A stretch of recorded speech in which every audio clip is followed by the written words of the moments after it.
Os irmãos podem acompanhar Juízes, capítulo 6, versículos 11 ao versículo de número 24.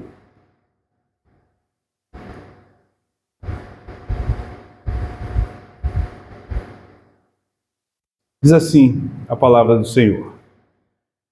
Então veio o anjo do Senhor e assentou-se debaixo do carvalho que está em Ofra, que pertencia a Joás, a Biezrita. E Gideão, seu filho, estava malhando trigo no lagar, para o pôr a salvo dos midianitas. Então o anjo do Senhor lhe apareceu e lhe disse: O Senhor é contigo, homem valente. Respondeu-lhe Gideão: Ah, meu Senhor, se o Senhor é conosco, por que nos sobreveio tudo isso? E que é feito de todas as suas maravilhas que nossos pais nos contaram, dizendo: Não nos fez o Senhor subir do Egito? Porém agora o Senhor nos desamparou e nos entregou nas mãos dos midianitas. Então se virou o anjo para ele e disse: Vai nessa tua força e livra Israel da mão dos midianitas. Porventura não te enviei eu? E ele lhe disse: Ai, meu Senhor, como livrarei a Israel? Eis que a minha família é a mais pobre de Manassés e eu o menor na casa de meu pai. Tornou-lhe o Senhor: Já que estou contigo, ferirás os midianitas como se fosse um só homem. E ele respondeu: Se agora achei mercê diante dos teus olhos, dá-me um sinal de que és tu, Senhor, que me falas. Rogo-te que daqui não te apartes até que eu volte, e traga a minha oferta, e a deposite perante ti. Respondeu ele: Esperarei até que voltes. Então Gideão e preparou um cabrito e bolos asmos de uma efa de farinha. A carne pôs num cesto e o caldo numa panela, e lhe trouxe até debaixo do carvalho e lhe o apresentou. Porém o anjo de Deus lhe disse: Toma a carne e os bolos asmos, põe sobre a penha e derrama-lhes por cima o caldo. E assim o fez. Então o anjo do Senhor estendeu ao anjo do Senhor a ponta do cajado que trazia na mão e tocou a carne e os bolos asmos. Então subiu fogo da penha e consumiu a carne e os bolos. E o anjo do Senhor desapareceu da sua presença. Viu Gideão que era o anjo do Senhor e disse: Ai de mim, Senhor Deus, pois eu vi o anjo do Senhor face a face. Porém, o Senhor lhe disse: Paz seja contigo, não temas, não morrerás. Então Gideão edificou ali um altar ao Senhor e lhe chamou de O Senhor é Paz. Ainda até o dia de hoje está o altar em Ofra, que pertence aos Abiezritas. Vamos orar mais uma vez? Pai amado, Deus bendito, majestoso, santo Senhor, eis a Tua palavra tão viva e poderosa diante de nós. Pedimos que o Senhor venha falar ao nosso coração, venha revelar a Tua vontade, o Teu querer, nos direcionar para a Tua glória e honra. Opera sobre nós, Senhor, e nos ensina nesta noite, para o Teu louvor e glória, em nome de Cristo Jesus. Amém. Meus irmãos, é bem possível que você já tenha ouvido uma frase que é muito dita, que é muito colocada nos tempos de hoje, quando se fala sobre as lutas e as dificuldades, onde diz: o crente, ele não pode perguntar o porquê das coisas, né? O crente que é crente verdadeiro, aquele que tem uma fé no Senhor, ele não pode perguntar o porquê, ele deve perguntar para quê. Você nunca deve questionar o Senhor, mas você deve buscar o propósito do Senhor em todas as coisas. Esta frase, quase que como mantra que é repetido em meio às nossas igrejas, pelas pessoas com quem nós convivemos, parece ser um ditado piedoso, parece ser uma frase piedosa que nos leva a experimentar a ideia da fé, mas na verdade não passa de uma mentira disfarçada de verdade. Em nenhum lugar na Bíblia você vai encontrar algo dizendo que eu não possa colocar ou questionar ao Senhor, ou conversar com o Senhor diante das dificuldades que eu estou passando, das lutas, tentando entender o que está se passando. Não é uma falta de fé perguntar o porquê. E por causa desta fala, desta frase que tem se espalhado e se estendido em nosso meio, muitos têm engolido as suas dúvidas. Muitos têm sufocado os seus medos, repetindo declarações rasas, triunfalistas, positivistas, como se simplesmente declarar que tem fé, ou que isso ou que aquilo resolvesse o problema. Mas eles, lá no fundo, ele está com suas dúvidas, está com seus problemas, está com suas lutas. E ele faz isso para aliviar a sua consciência e não se ver como alguém que não tem fé. Porque quando você pergunta o porquê, significa que você não tem fé. É o que eles estão dizendo. Eu não posso não ter fé. É impossível que eu não tenha. Que fé é essa que está questionando o Senhor? Pois bem, olha para o texto que nós estamos aqui na frente. Veja como que Gideão vai trabalhar essa questão. Para quem não entende o valor da pergunta de Gideão, vai parecer que este homem não tem fé. Ele está questionando o Senhor. O anjo lhe aparece e ele está questionando. Então alguns vão dizer, que crente é esse? Que servo de Deus é esse que está a contender, a questionar, a perguntar ao Senhor diante das coisas? Porém, essa pergunta e essa forma como é conduzido o diálogo vai nos mostrar, vai nos revelar justamente o contrário. Vai mostrar alguém que crê em Deus, alguém que sabe da existência do Senhor, que tem fé neste Deus, porém, agora, nesse momento, ele está confuso naquilo que ele vive. É como se ele dissesse, o Deus dos meus pais, o Deus a qual eu fui apresentado, que tem sido pregado na igreja, que tem sido anunciado, ele não está se encaixando na dificuldade que eu estou enfrentando, nas lutas que eu estou passando. A fé que me ensinaram parece não fazer sentido agora. Entende, irmãos? Gideão está conversando com o anjo. No entanto, essa inquietação, ao invés de ser rejeitada por Deus, ela é acolhida com a graça do Senhor. O Senhor pacientemente ouve, acolhe e responde a Gideão nesse diálogo, tratando com ele, o orientando. Meus amados, perceba então o quão errado é este posicionamento de que é falta de fé ter dúvidas. Não é falta de fé duvidarmos ou questionarmos ou perguntarmos por conta daquilo que a gente está vivendo. Veja como o Senhor atua a partir então desta realidade, revelando então quem Ele é e ajudando Gideão a crescer na percepção deste Deus da aliança. Neste diálogo, os questionamentos de Gideão revelam a sua confusão, tanto teológica, quanto a sua confusão de vida prática. Naquilo que ele ouviu, na história que ele conhece, naquilo que ele sabe sobre Deus, e aquilo que ele está vivendo não estão encaixando dentro deste contexto. A sua teologia está distorcida por conta disso, e ele não consegue perceber aonde as coisas estão. Mas aí o anjo do Senhor, que é o próprio Deus manifestado, que é o próprio Deus teofanado diante dele, agora vai direcioná-lo. Em cada resposta vai posicioná-lo, vai levá-lo a esta questão. Veja, se você não tem dúvidas sobre a sua fé, sobre a sua caminhada cristã, se você não tem dúvidas sobre o seu posicionamento, se você como crente não tem perguntado a Deus o porquê das coisas, talvez seja exatamente porque você não tem a fé, é o contrário. Aqueles que estão na igreja, frequentando os templos, mas que nunca se posicionam ou questionam, é porque eles não se importam. É como se eles dissessem assim, bom, Deus não vai mudar a minha vida, não vai mudar as coisas que eu estou vivendo. Não, as coisas vão ser desse jeito mesmo. Deus não tem poder para fazer essa diferença ou para agir de forma diferente. Percebe, irmãos, que é justamente o contrário, quando você não tem esse questionamento de dizer, peraí, o Deus que eu estou vendo, o Deus que eu estou lendo, o Deus que está pregando, ele não está sendo condizente com a minha vida. O que está acontecendo? Por que isso está acontecendo? Significa que você confia que este Deus pode fazer todas as coisas e tem o poder para agir e operar sobre as nossas vidas. Mas se você não faz esse questionamento, provavelmente é porque você não tem fé de verdade neste Deus. Vamos para o nosso diálogo para entender o que está acontecendo. Primeiro, o enviado do Senhor, ele vai agora, diante da condição, fazer uma apresentação muito interessante.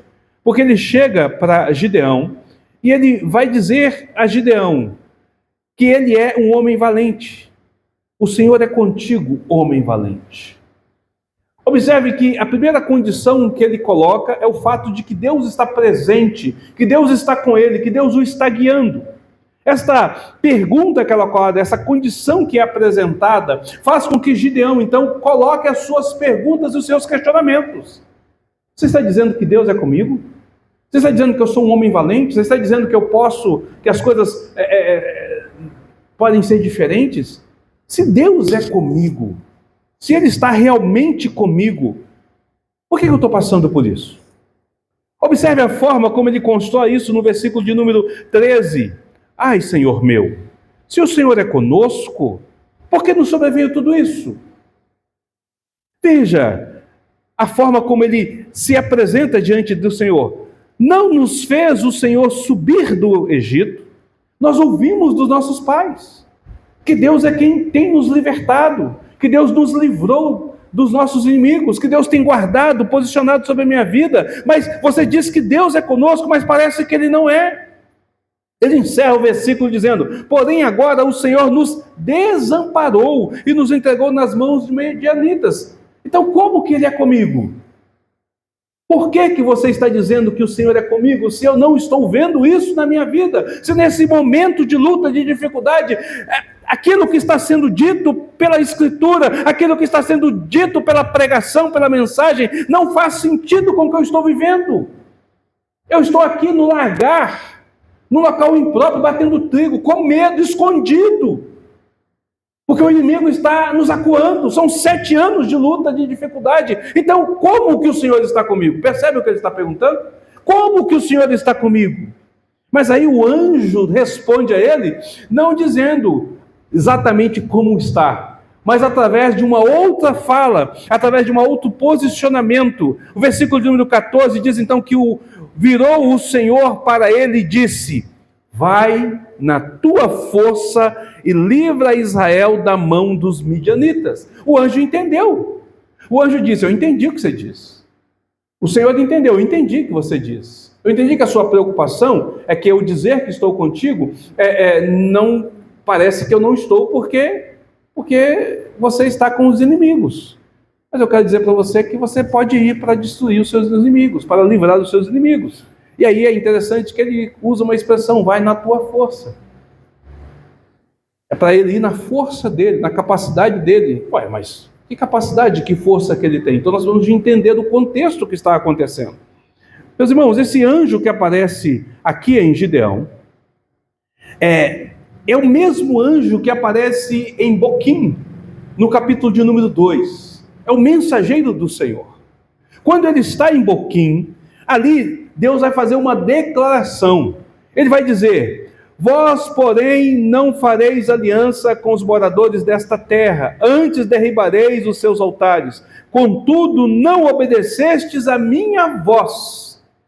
O anjo está repreendendo a Israel por ter quebrado a aliança. Esse anjo está repreendendo em relação a isso. E depois ele continua: pelo que também eu disse, não os expulsarei de diante de vós, antes vos serão por adversário, e os seus deuses vos serão por laço. Gideão puxa a sua memória para tempos longínquos. O nosso pai não disse, os nossos pais não disseram que o Senhor nos livrou do Egito. Nós não estávamos lá no Egito, não tínhamos inimigos, não fomos livres e tragos para cá. Então o anjo puxa através desse comissionamento, desse chamamento de Gideão, para que ele traga a memória mais próxima, para que ele possa então perceber o que ele está vivendo. Lembre-se, Gideão está vivendo no tempo dos juízes. Na história recente dele, na história da sua vivência, da sua família, do seu povo, Deus havia levantado juízes para libertar o povo ao longo da caminhada. Desde que o anjo falou ali em Boquim e disse que aqueles cananeus iriam ser laços para ele, porque eles haviam quebrado a aliança, que eles não haviam cumprido o seu dever, o seu propósito diante do Senhor, desde aquele período, Deus vem livrando a Israel, mostrando: eu estou contigo. O problema é que vocês não estão comigo. O problema é que vocês não estão caminhando naquilo que eu mandei. Vocês não estão andando na minha direção, não estão andando comigo. Então, agora, a história mais recente do seu povo vai conduzir a Gideão para uma percepção diferente. Ele está olhando o tempo da história errado. Ele está olhando numa disposição teológica errada. Assim, então, Gideão entende que Deus não apenas sempre esteve presente, inclusive levantando libertadores, como também ele vai entender que os filhos de Israel são ingratos e rebeldes, negligenciando a cada geração o Deus de seus pais. Vai na tua força. Peraí. Por que você está mandando eu ir na minha força? Ai, você livra os midianitas. No passado Deus levantou Otiniel. No passado Deus levantou Sagar. No passado Deus levantou Eude. Mais recentemente Deus levantou Baraque. De fato, Deus sempre esteve caminhando com o povo enquanto nós estamos aqui em Canaã. Deus sempre levantou libertadores para que pudessem trazer esse livramento. De fato, Deus está comigo. E de fato, o motivo de nós estarmos passando isso é porque nós estamos falhando diante do Senhor. É essa percepção que agora ele tem. Observe então a fala de Gideão. O que é feito de todas as maravilhas que nossos pais contaram. Quanto a isso, o anjo então lhe responde: porventura não te enviei eu? O que é feito de todas as maravilhas que os nossos pais não contaram?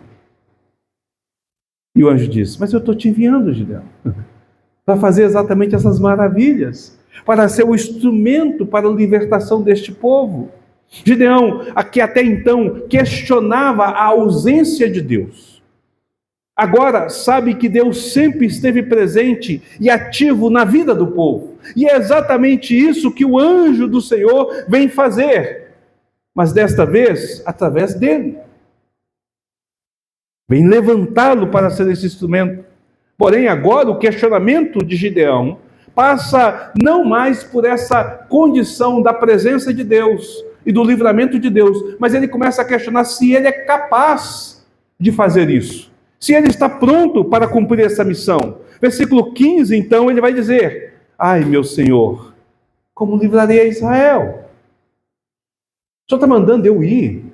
Eu entendi, o Senhor está presente. Eu entendi, a história mostra que o Senhor está conosco. Eu entendi, o Senhor está me levantando para ser instrumento. Mas logo eu que sou de uma família pobre, uma das menores famílias da minha tribo, que sou um dos menores do meu próprio pai, da minha casa, como que eu vou ter a capacidade e a condição de fazê-lo?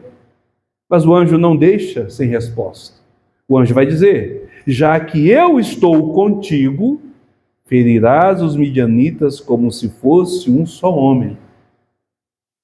Não dependeria da sua capacidade, mas de sua disposição em obedecer e seguir a ordem do Senhor, em estar servindo o Senhor. Deus diz: Gideão, você está com uma percepção errada de si mesmo. Eu não estou vendo em você a capacidade de fazê-lo. Mas o Senhor não disse que é para mim ir na minha força? Sim, a sua força não é nada diante deste poder, eu também sei disso. Mas perceba, eu estou contigo. É por isso que você vai livrar. É por isso que toda essa multidão, que é como um gafanhotos espalhados sobre a terra, que vem consumindo e destruindo a terra, serão destruídos como um só homem. Não é por conta da sua força, do seu poder, não é por conta da sua capacidade, da sua destreza, da sua influência para chamar todos para te seguir, não é por conta disso, mas é porque eu estou contigo. Você é o meu instrumento para que possa fazer esta realidade. Gideão agora já não mais duvida da ação de Deus. E com a sua teologia agora redirecionada, ele nutre uma fé mais robusta no Deus da aliança. Ele consegue perceber que Deus continua sendo o mesmo Deus. Perceba que os questionamentos de Gideão, à medida que são respondidos, vai orientá-lo para uma fé mais robusta. Vai direcioná-lo para uma teologia mais concisa, mais coerente com a palavra, porque as respostas são dadas pelo próprio Senhor. É sinal de maturidade. Ele vem crescendo em relação a essas questões. Contudo, ainda há dúvidas com relação a Gideão. Primeiro, Deus está conosco mesmo? A resposta: sim, Deus está contigo. Tanto está contigo como Ele está te levantando para ser um instrumento, para livrar o povo. E eu tenho capacidade e condição para isso? Eu sou pequeno, como farei? De fato, você não pode. Mas eu contigo, eu continuo contigo, e é eu que vou fazê-lo. Esse é o Deus que eu sirvo. Mas vem a terceira dúvida de Gideão. Como um coração pecaminoso, como todos nós temos, um coração que é cheio de dificuldades, agora a sua dúvida não é mais sobre a presença de Deus e sobre a condição de livrar, mas a dúvida dele agora é: mas quem está falando comigo é Deus mesmo? Será que é Deus que está falando? Olha só o que ele diz no versículo 17 e 18. E ele respondeu: se agora achei mercê diante dos teus olhos, dá-me um sinal de que és tu, Senhor, que falas comigo. Rogo-te que daqui não te apartes até que eu volte e traga uma oferta e a deponha perante ti. E aí o anjo responde com paciência: esperarei até que voltes. Se fosse nos tempos de hoje, dependendo da igreja que fosse, talvez o anjo ouviria assim: eu te repreendo, Satanás, essa voz é do inimigo.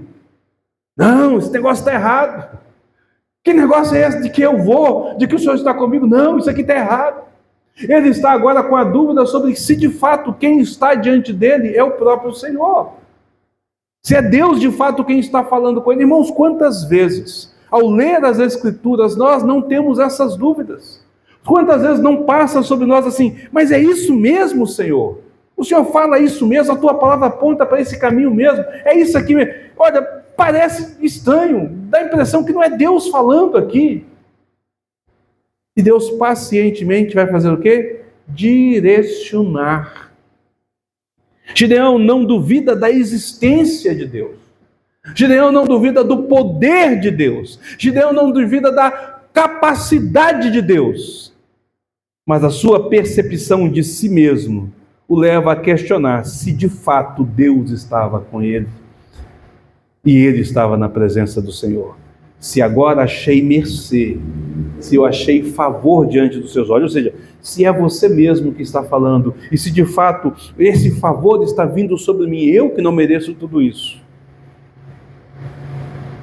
Aguarde. Eu quero oferecer um holocausto, uma oferta. O Senhor, então, em sua longanimidade, em sua paciência, em sua misericórdia, ele não repreende a Gideão dizendo assim: como assim, Gideão? Você não está me vendo?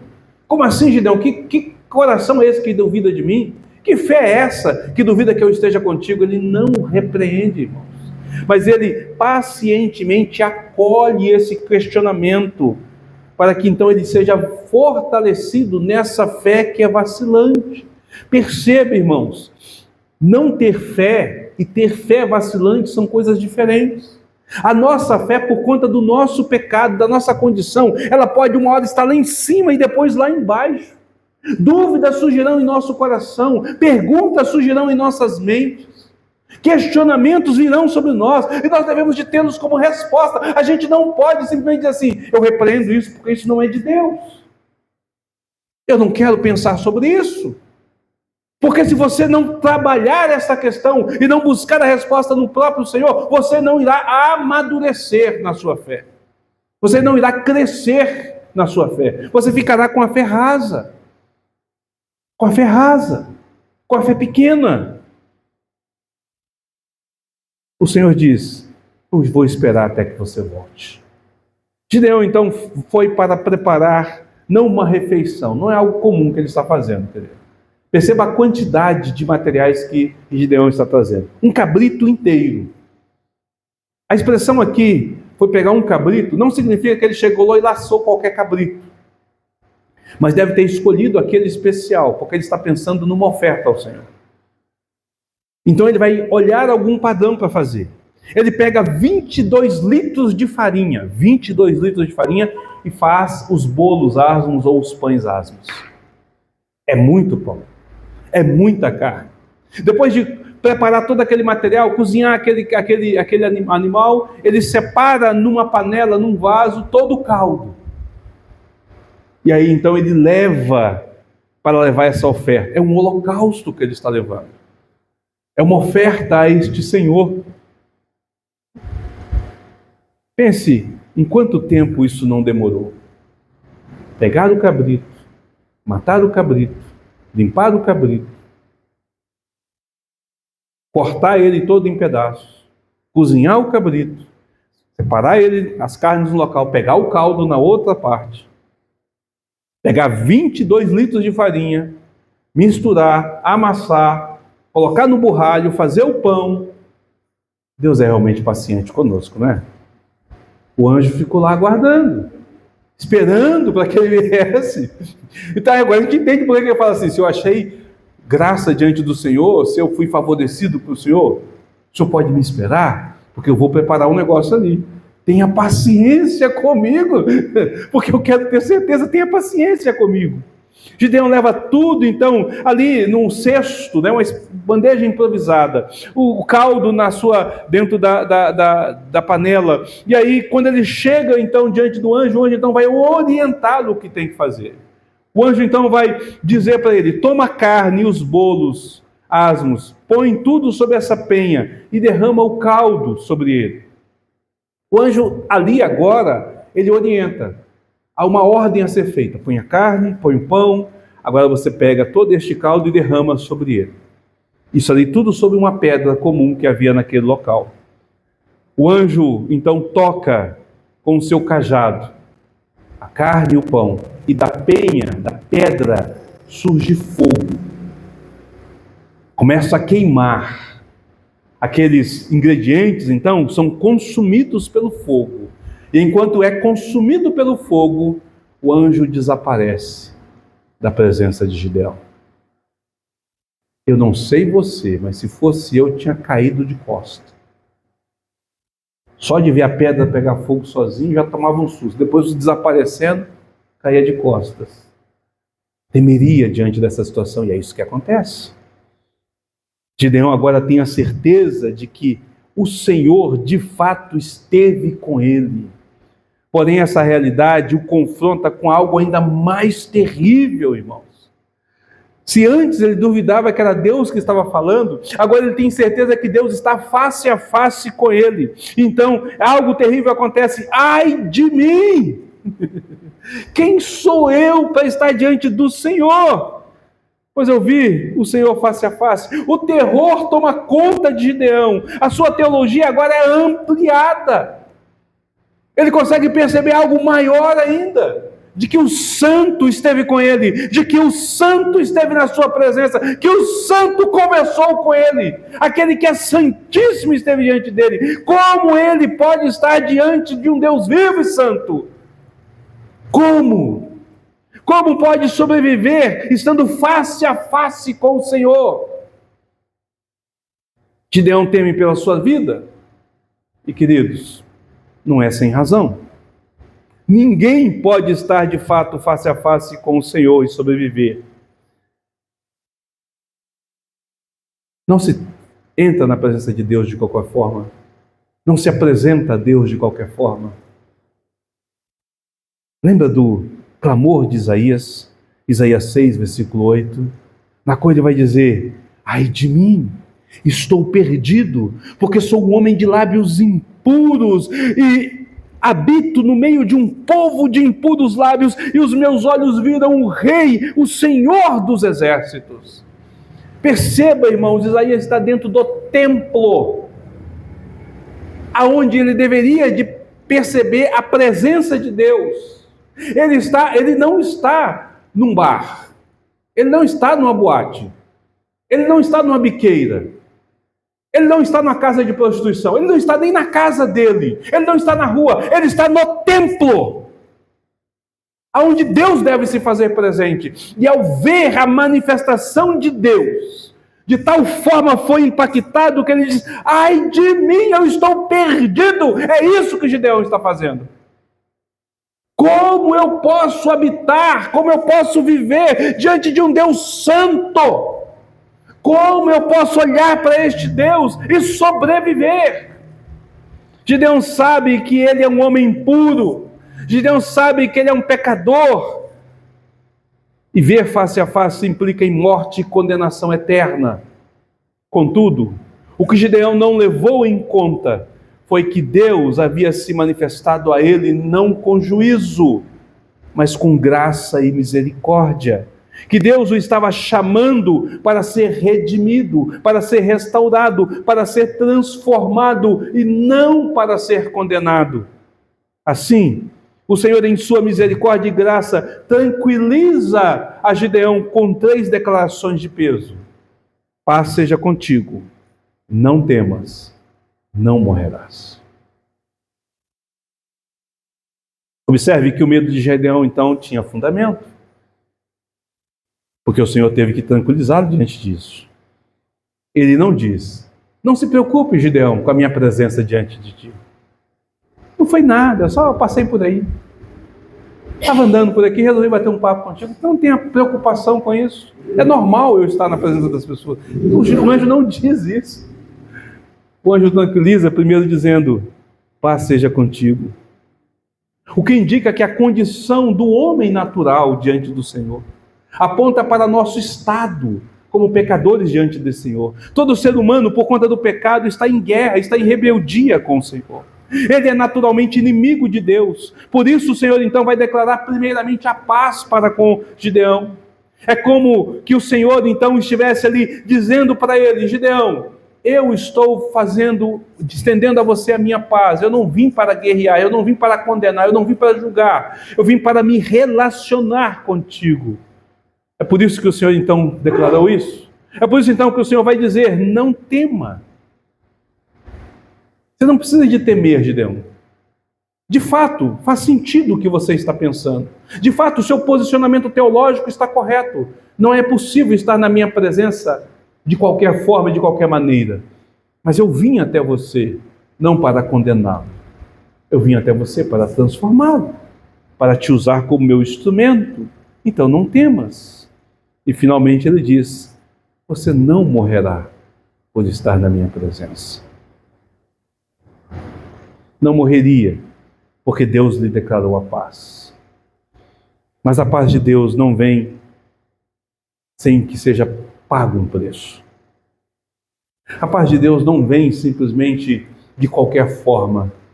Para que nós possamos alcançar este Deus e receber a paz dele, é preciso que a justiça dele seja satisfeita. Porque ele não vai abrir mão da sua justiça. Desde sempre é necessário derramamento de sangue. É necessário que alguém morra. Gideão aqui sacrificou um cabrito.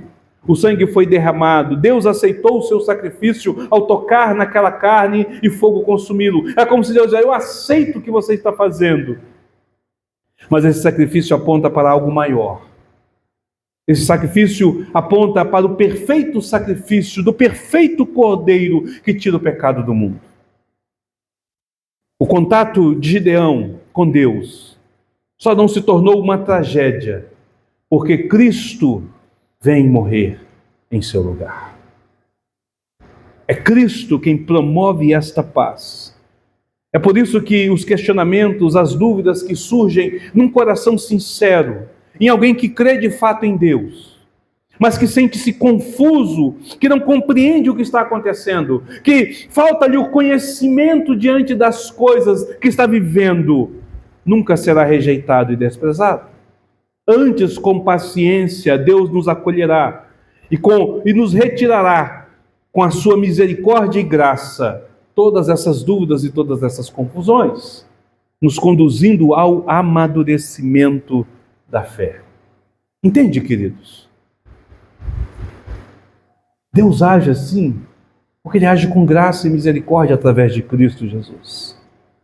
Meus amados, que jornada extraordinária Gideão está vivendo aqui. Aquele que começou cercado de dúvidas, de perplexidades, de lembranças de um Deus que libertava, agora termina diante da presença de um Deus vivo que age além da sua própria compreensão. De um Deus vivo que não apenas age de longe libertando o seu povo, mas de um Deus vivo que age de perto, perdoando os seus pecados. Deus não desprezou suas perguntas, Deus não ignorou as suas hesitações, ao contrário, Deus com paciência deu direção e estendeu a paz a Gideão. Talvez você esteja como Gideão, carregando perguntas que parecem grandes demais para a sua fé. Talvez você esteja sentindo-se pequeno demais para qualquer propósito de Deus. Ou talvez achando-se distante demais para acreditar que Deus pode se achegar a você. Mas Gideão nos mostra que não é a lucidez do homem que provoca a ação divina. É a graça soberana de Deus que alcança até aqueles cuja fé se constrói em meio à confusão. Que a fé verdadeira nem sempre começa clara, mas ela começa inquieta, questionando e buscando razão para se apoiar com certeza naquilo que Deus é. Uma fé que pergunta, que deseja compreender, que se preocupa com o porquê das coisas e é justamente por isso busca ao Senhor e no Senhor as respostas. O Senhor é fiel à sua aliança. Ele não rejeita quem o busca com sinceridade, mesmo em meio à dúvida, mesmo em meio ao medo. E o Senhor, queridos, fiel à sua aliança, transforma não porque nós somos fortes, não porque nós somos merecedores, porque Ele mesmo nos chama e é quem faz a obra sobre nós. Gideão ofereceu um sacrifício, Deus respondeu com fogo. E tudo isso aponta para este Cordeiro, Cristo Jesus, que é oferecido por nós. Cristo é a razão pela qual Deus nos responde sem nos consumir. Cristo é a razão pelo qual o sacrifício perfeito nos dá acesso à presença deste Deus, nos garante a paz e nos reconcilia com Ele. Então não tenha medo de fazer as suas perguntas, fazer os seus questionamentos. Não se mantenha à distância, irmãos.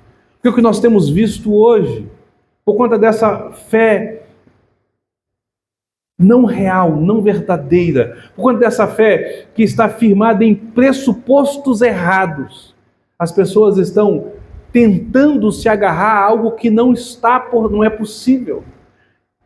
Não tem aquele, querido, que diante de uma luta, de uma dificuldade, o seu coração não venha um porquê. Não tem aquele que diante dos problemas da vida não possa questionar o porquê das coisas. E você deve questioná-lo para que Deus então possa trabalhar isso na sua vida. E possa lhe firmar. Negar o questionamento é negar crescimento na presença do Senhor. Não é falta de fé perguntar. É mais falta de fé não perguntar. É como se eu dissesse, mas ele não se importa, mas ele não liga, mas ele não faz, então por que irei questioná-lo? Irei questioná-lo. Mas se eu sei que Deus age, que Deus faz, e se a minha vida hoje, a qual eu estou vivendo, está distoante com Deus que eu conheço, eu preciso de questionar o que está acontecendo. Porque é possível que a minha teologia esteja tão errada como a teologia de Gideão estava. É possível que a minha percepção deste Deus esteja tão errada como a percepção de Gideão estava. E então eu sou encaminhado para a direção correta, para a presença do Senhor. Então não fuja das perguntas. Não esconda. leve tudo isso ao Senhor. Porque o Deus que responde